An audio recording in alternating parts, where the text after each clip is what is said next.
আগামী 5 দিন দক্ষিণবঙ্গের 8 জেলায় তাপপ্রবাহের কারণে চূড়ান্ত সতর্কতা জারি করেছে আবহাওয়া দপ্তর। কলকাতার পারদ ছুঁয়েছে 43 ডিগ্রির ঘর। হাঁসফাঁস করা গরমের দোসর আর্দ্রতা।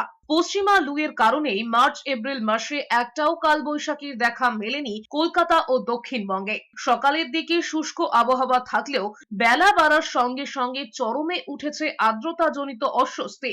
দহন জ্বালায় স্বস্তি নেই কোথাও।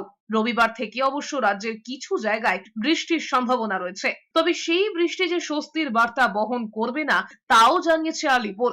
আবহাওয়া দপ্তর সূত্রে খবর, পশ্চিম মেদিনীপুর, পূর্ব ও পশ্চিম বর্ধমান, পুরুলিয়া, ঝাড়গ্রাম, বাঁকুড়া, বীরভূম এবং মুর্শিদাবাদ দক্ষিণের এই 8 জেলায় তীব্র তাপপ্রবাহের কারণে বুধবার এবং বৃহস্পতিবার লাল সতর্কতা জারি করা হয়েছে। দক্ষিণ দিনাজপুর এবং মালদা, উত্তরের এই দুই জেলায় তাপপ্রবাহ চলতে পারে।